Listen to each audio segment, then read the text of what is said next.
नमस्कार, आप देख रहे हैं लोक संचार टीवी का चुनावी चर्चा शो और मैं हूं आपके साथ तरुण कुमार। आज लोक संचार टीवी की टीम से खुर्जा के योगेश शर्मा ने बात की, जिन्होंने बताया वे सभासद का चुनाव लड़ रहे हैं। हालांकि ये पहले चुनाव हार भी चुके हैं। योगेश शर्मा ने बताया यदि जनता मुझे सभासद चुनती है तो वह किस तरीके से विकास की गंगा बहाएंगे। देखें हमारी ये पूरी रिपोर्ट। नमस्कार दोस्तों, मैं हूं मनीष कुमार। आजम मौजूद हैं बुलंदशहर के खुर्जा में और आपको मिलवाने जा रहे हैं आज ऐसे शख्स योगेश शर्मा योगी जी से, जो कि हमेशा परोपकार के कार्य करते रहते हैं। चाहे वो मंदिर हो, मस्जिद हो, चर्च हो या गुरुद्वारा हो, वो हमेशा अपना हाथ हमेशा इन धार्मिक स्थलों में अपना कार्यभार करते रहते हैं, क्योंकि इन्हें सेवा करना इन्हें अच्छा लगता है। जी योगेश शर्मा जी, हम आपसे पूछना चाहते हैं, क्या आपको ये सेवा मानने लगता है या परेशानी का सामना करना पड़ता है? मंदिर में, मस्जिद में आप हर जगह अपना योगदान प्रदान करते हैं।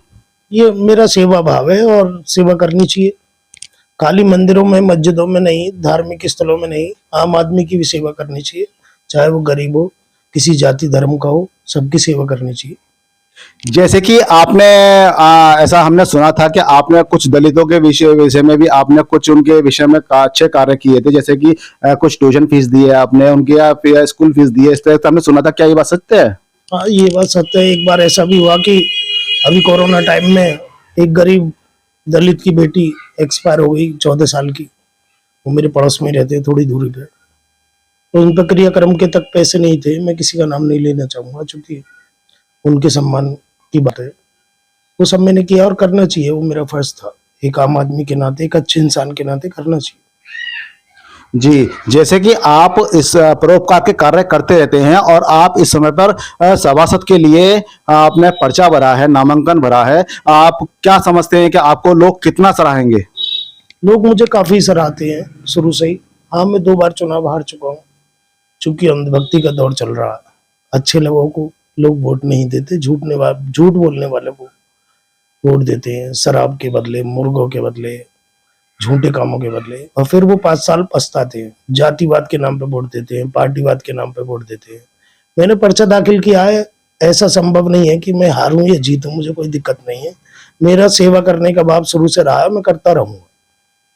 जी, यहाँ पर मैं आपसे एक क्वेश्चन पूछने जा रहा हूँ। क्या ये जो आवारा कुत्तों से लोग परेशान हैं और बेसहारा पशुओं से और क्या बंदरों से, तो आप इसके विषय में क्या करेंगे अगर आप जीत कर आते हैं सभासद? ये नगर पालिका का काम है, इसको नगर पालिका के द्वारा कराया जाएगा। ये हर वर्ष होता है, पर कुछ साल से शायद हुआ नहीं है ऐसा, क्योंकि पूर्व में भी लोग जागरूक कम रहे हैं। जी, आम जनता इससे बहुत परेशान है। इस विषय में आप क्या कहना चाहेंगे? क्या इनसे आप छुटकारा दिला पाएंगे सभासद होने के नाते? अगर मैं सभासद बना तो ये पूरे शहर भी जानता है कि कोई भी चेयरमैन होगा, हमारा काम तो उसे करना पड़ेगा।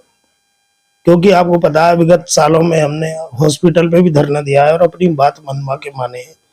और जब कोई एक सरकार ने हमारी बात हॉस्पिटल की नहीं मानी तो हम हाई कोर्ट चले गए थे, जनहित याचिका दायर की। और आपको पता है जगह हॉस्पिटल का आज हाल क्या है, कितना बढ़िया बिल्डिंग बनी है। हम जानते हैं काम कराने का तरीका, हमें पता है, तो काम करा के ही छोड़ेंगे। और जनता परेशान है, कुत्तों से, बंदरों से काफी परेशान।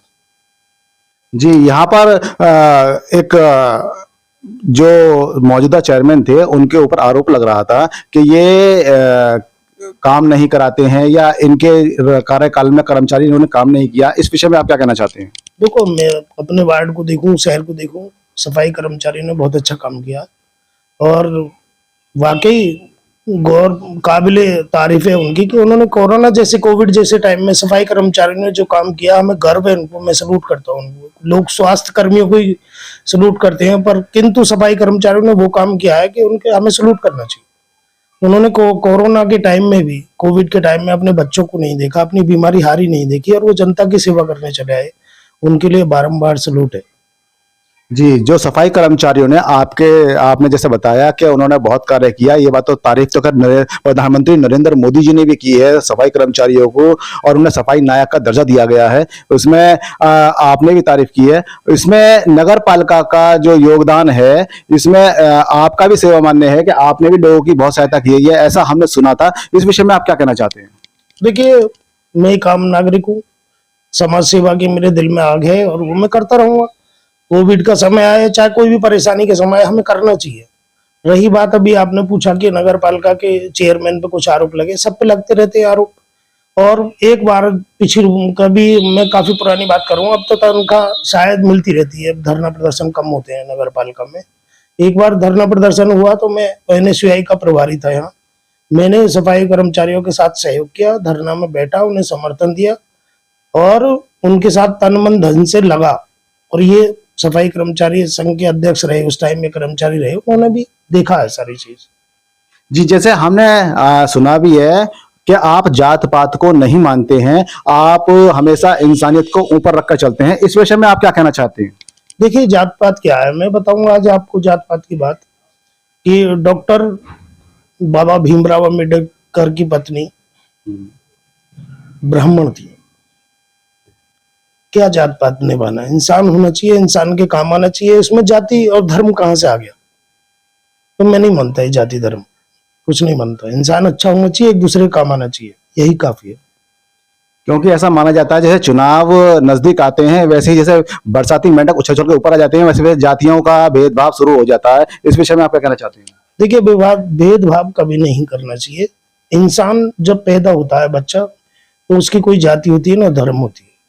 वो तो हम लोगों ने यहाँ बनाए हैं जमीन पे आके सबकी। अब एक बार बताओ, भगवान राम ने सबरी के झूठे बेर खाए थे, वो तो भगवान है हमारे। तो फिर हमें किस बात का भेदभाव करना? ये गलत है, सब ये गलत परंपरा, हटनी चाहिए परंपरा। जी, आप कितना अपने आप को मानते हैं कि आप यहाँ पर जीत निर्धारित करेंगे? मुझे लगता है जनता मुझे अच्छी तरह परिचित है और 2 बार मैं हार भी चुका हूँ। तो अगर मेरी सेवा लेना चाहेंगे लोग वार्ड के लिए, केवल वार्ड के लिए, तो मुझे वोट देंगे और जिताएंगे। वरना मेरी सेवा जो चलती आई है वो होता रहेगा। पिछले कार्यकालों में मैंने चेयरमैन से कह के लाइटें सही कराई हैं, गलियां बनवाई हैं, पदम की पुलिया से लेके गणेश के घर तक की पूरी गली एक दिन में मैं पास करा के आया चेयरमैन रफीक फड्डा से कह के। उनका भी धन्यवाद कि उन्होंने कहने पे मेरे हमेशा बिजली भी ठीक कराई है। जो भी कह दिया वो काम हुआ है उनके द्वारा, सभासद जबकि कोई और भी रहे, पर हमने हमेशा काम किया है। इस समय पर मौजूदा कौन सा वार्ड लगता है? ये 8 नंबर वार्ड है, कोतवाली खुर्जा के पीछे ज्ञानलो कॉलोनी, सराज नस्ला का आंशिक वार्ड है ये।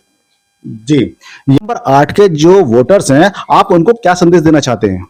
मैं वार्ड नंबर 8 ही नहीं, पूरे शहर के वोटर्स को ये संदेश देना चाहूंगा कि सबसे पहले तो वो अपनी वोट डालने जरूर जाएं, चाहे वो किसी को दें, किसी भी पार्टी को दें, किसी व्यक्ति को दें।